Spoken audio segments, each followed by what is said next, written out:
Assalamualaikum warahmatullahi wabarakatuh. Kami dari kelompok 1 akan mempresentasikan tentang materi strategi pemberdayaan komunitas berbasis kearifan lokal.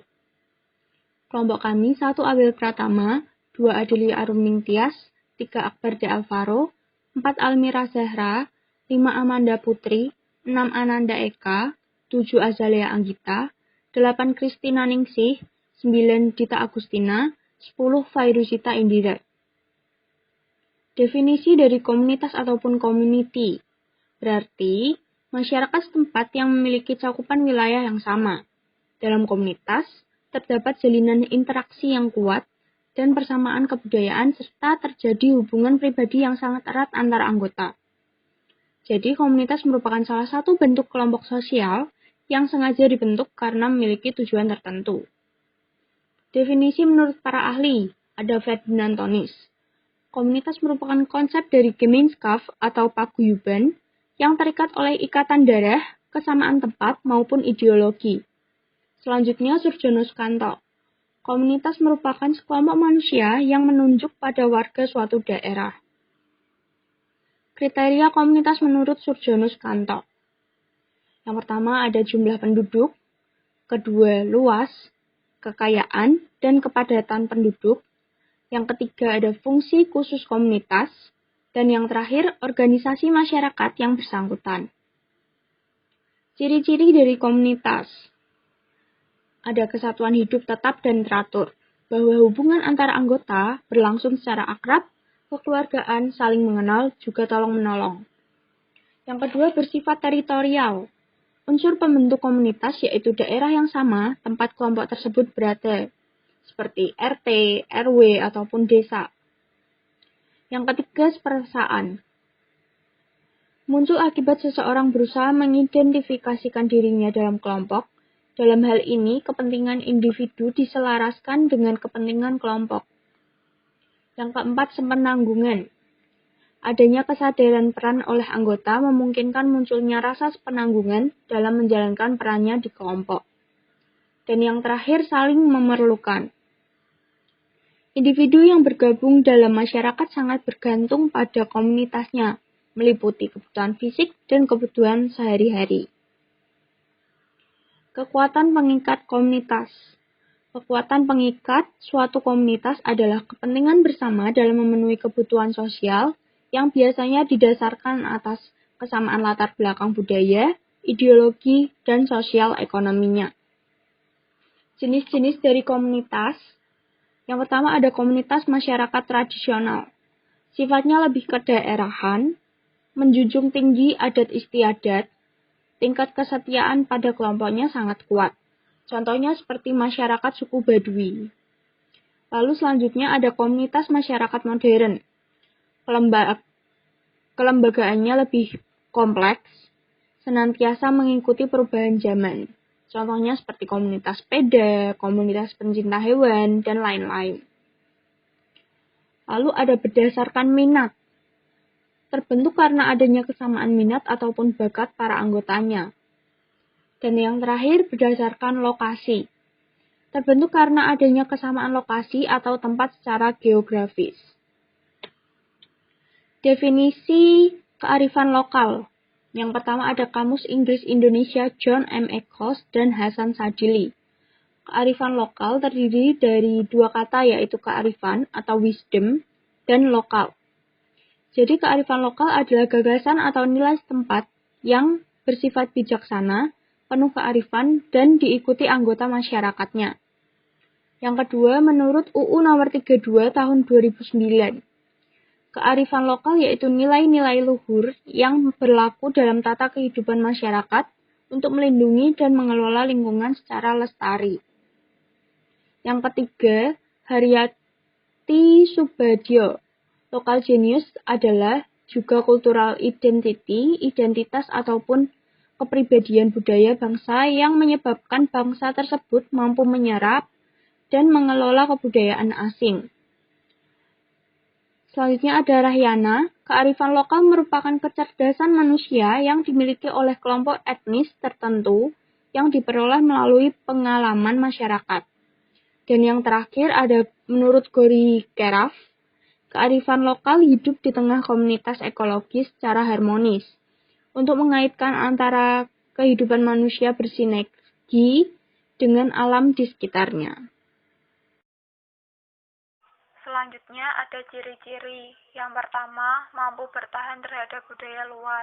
Yang kedua, memiliki kemampuan mengakomodasi unsur-unsur budaya luar. Yang ketiga, mempunyai kemampuan mengendalikan. Yang keempat, mempunyai kemampuan mengintegrasikan unsur budaya luar ke budaya asli. Dan yang kelima, mampu memberi arah pada perkembangan budaya. Selanjutnya ada fungsi kearifan lokal. Yang pertama ada konservasi dan pelestarian sumber daya alam. Yang kedua ada pengembangan sumber daya manusia. Yang ketiga ada pengembangan kebudayaan dan ilmu pengetahuan. Yang keempat ada sebagai petuah kepercayaan, sastra, dan pantangan. Yang kelima ada bermakna sosial. Yang keenam ada bermakna etika dan moral. Dan yang terakhir ada bermakna politik. Berikutnya ada bentuk kearifan lokal.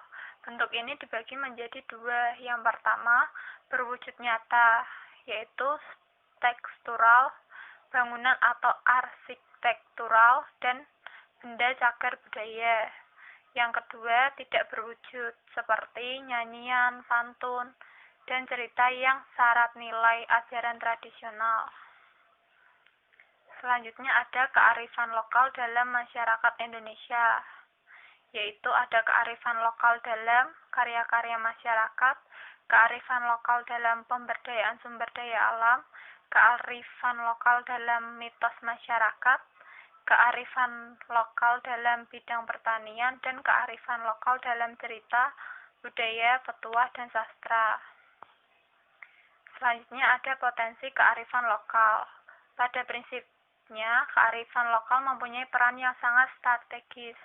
Nilai-nilai kearifan lokal menjadi identitas bagi masyarakat tersebut. Nilai-nilai tersebut juga menjadi pegangan kelompok masyarakat tertentu yang akan menjadi bagian hidup tak terpisahkan. Dan ada kearifan lokal sebagai cerminan budaya bangsa. Nilai-nilai yang terkandung diajarkan secara turun-temurun dan diwariskan dari generasi ke generasi. Masyarakat Indonesia mengenal gotong royong dari generasi ke generasi. Bangsa Indonesia memiliki banyak kearifan lokal sebagai bagian dari budaya bangsa. Pada dasarnya, kearifan lokal membuat tata kelakuan atau etika dalam menjalani kehidupan yang selaras. Dengan demikian, sebagai generasi penerus bangsa, kita mempunyai kewajiban untuk melestarikan kearifan lokal dengan mempelajari dan meneruskan kepada generasi selanjutnya. Prinsip pemberdayaan komunitas menurut Sri Najiati. Jadi, menurut Sri Najiati, prinsip pemberdayaan komunitas ini ada 4, guys. Yang pertama, ada kesetaraan. Kesetaraan ini meliputi kesetaraan kedudukan, kesetaraan gender, serta kesetaraan kesempatan. Lalu, ada partisipatif. Partisipatif maksudnya adalah musyawarah untuk memilih dan merumuskan kebutuhan dalam proses pemberdayaan. Lalu ada prinsip keswadayaan, artinya kegiatan pemberdayaan membantu melatih masyarakat untuk mandiri. Selanjutnya ada prinsip berkelanjutan, artinya meskipun proses pemberdayaan selesai, programnya dapat dilakukan secara mandiri. Selanjutnya ada konsep pemberdayaan komunitas menurut Sumaryadi. Yang pertama, yaitu ada kesediaan suatu komunitas untuk menerima pemberdayaan bergantung pada situasi. Lalu adanya pemikiran bahwa pemberdayaan tidak untuk semua orang. Lalu ada juga ketergantungan adalah budaya. Yang keempat, dorongan dari pemimpin setiap komunitas untuk tidak mau melepaskan kekuasaan. Yang kelima, adanya batas pemberdayaan. Yang keenam, adanya kepercayaan dari para pemimpin komunitas untuk mengembangkan pemberdayaan. Yang ketujuh, ada pemberdayaan tidak kondusif bagi perubahan cepat. Yang kedelapan, pemberdayaan membutuhkan dukungan sumber daya. Selanjutnya ada tujuan pemberdayaan komunitas. Nah, tujuan dari pemberdayaan komunitas sendiri adalah membentuk individu dan masyarakat menjadi mandiri, Kemandirian tersebut meliputi kemandirian bertindak, berpikir, dan mengendalikan apa yang mereka lakukan. Selanjutnya ada siklus pemberdayaan komunitas. Jadi ada 7 tahap, yaitu yang pertama, keinginan untuk berubah menjadi lebih baik. Tahap kedua, melepaskan halangan-halangan. Tahap ketiga, rasa memiliki bertambah. Tahap keempat, mengembangkan peran dan batas tanggung jawab. Tahap kelima, pencapaian hasil dan target yang lebih besar. Tahap keenam, perubahan perilaku dan kesan terhadap dirinya. Tahap ketujuh, merasa tertantang untuk upaya yang lebih besar. Tahapan pemberdayaan komunitas menurut Sulistiani.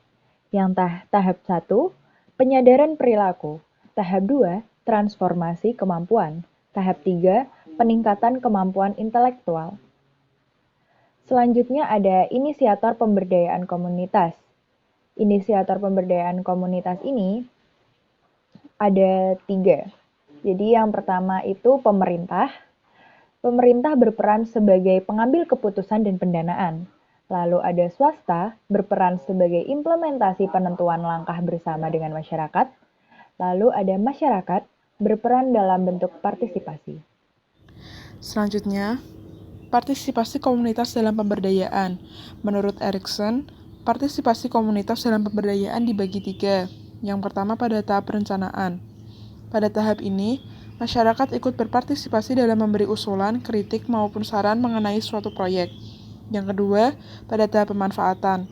Pada tahap ini, masyarakat ikut terlibat dalam pelaksanaan suatu proyek. Dan yang terakhir, pada tahap pelaksanaan, masyarakat hanya perlu memelihara dan mengelola proyek yang telah dibangun. Terdapat 5 strategi pemberdayaan komunitas. Yang pertama, mempertimbangkan potensi masyarakat. Langkah awal yaitu menghargai segala potensi yang dimiliki oleh komunitas agar tujuan pemberdayaan dapat tercapai. Yang kedua, memberikan pendampingan secara kelompok. Dengan adanya kelompok, maka pendampingan akan terasa lebih efektif. Yang ketiga, memberikan pelatihan khusus. Tujuan utamanya agar kemampuan masyarakat dapat berkembang ke arah yang lebih baik. Yang keempat, mengangkat kearifan lokal. Para pemberdaya harus bisa memanfaatkan kearifan lokal yang ada, agar terjadi inovasi baru tanpa menggantinya ke arah yang lebih modern. Dan yang terakhir, memberikan bantuan sarana. Pemberian bantuan ini bertujuan agar segala kegiatan yang akan dilakukan dapat berjalan dengan lancar. Pelaksanaan pemberdayaan secara bertahap dibagi menjadi 3 tahapan. Yang pertama, yaitu tahapan perencanaan. Dilakukan sosialisasi awal, lalu dilakukan observasi untuk mengenali masyarakat, dan pemetaan swadaya. Tahapan kedua yaitu tahapan pelaksanaan, dilakukan pengorganisasian masyarakat, penyusunan perencanaan program, pelaksanaan kegiatan, serta pemanfaatan dan pemeliharaan. Tahapan ketiga yaitu tahapan evaluasi, dilakukan kegiatan evaluasi serta terminasi. Macam-macam pemberdayaan komunitas melalui kearifan lokal. Terdapat 5 aspek yang harus diperhatikan dalam pemanfaatan kearifan lokal, yaitu menghargai pengetahuan lokal, kebudayaan lokal, sumber daya lokal, keterampilan lokal, serta menghargai proses. Selanjutnya, pemberdayaan komunitas dalam masyarakat tradisional. Kami mengambil beberapa contoh. Yang pertama, pemberdayaan suku laut, pemberdayaan kampung batik lawean, pemberdayaan masyarakat kampung niaga, pemberdayaan masyarakat Badui, pemberdayaan petani berkumpul di Kabupaten Barito Kuala, pemberdayaan masyarakat Kawalebak, pemberdayaan suku Bajo, serta pemberdayaan masyarakat adat Deponsero Utara. Untuk pemberdayaan komunitas dalam masyarakat modern, kami menghadirkan 3 contoh. Yang pertama, komunitas Jendela. Komunitas Jendela dibentuk di Yogyakarta dan mulai berkembang di Jakarta, Bandung, Malang, dan Semarang. Fokus komunitas Jendela yaitu pada kegiatan meningkatkan minat baca anak. Salah satu sasarannya ialah anak-anak dari keluarga pemulung yang tidak mempunyai kesempatan untuk sekolah. Komunitas ini juga mengajarkan cara membaca, menulis, dan berhitung. Yang kedua, Indonesia Berkebun. Komunitas Indonesia Berkebun merupakan sebuah gerakan dan kegiatan sosial yang memanfaatkan lahan non-produktif di perkotaan dengan cara menanami tanaman yang bermanfaat dan menjadikannya sebagai kebun yang produktif. Komunitas Indonesia Berkebun juga mengajak masyarakat saling berbagi ilmu dan menularkan semangat peduli terhadap alam dan lingkungan. Dan yang terakhir ada komunitas 1001 Buku. Komunitas 1001 Buku merupakan organisasi nirlaba, yaitu sebuah jaringan relawan dan pengelola taman bacaan anak. Terbentuknya komunitas ini berawal dari keprihatinan atas kurangnya ketersediaan akses bacaan bagi anak-anak Indonesia. Komunitas 1001 Buku melakukan pengumpulan dan pendistribusian bahan bacaan melalui penyediaan sarana pengembangan kreativitas anak dari masyarakat. Komunitas ini juga memfasilitasi penguatan taman bacaan anak yang terhubung dalam jaringan taman bacaan anak. Komunitas ini mengusung tema saling berbagi satu sama lain.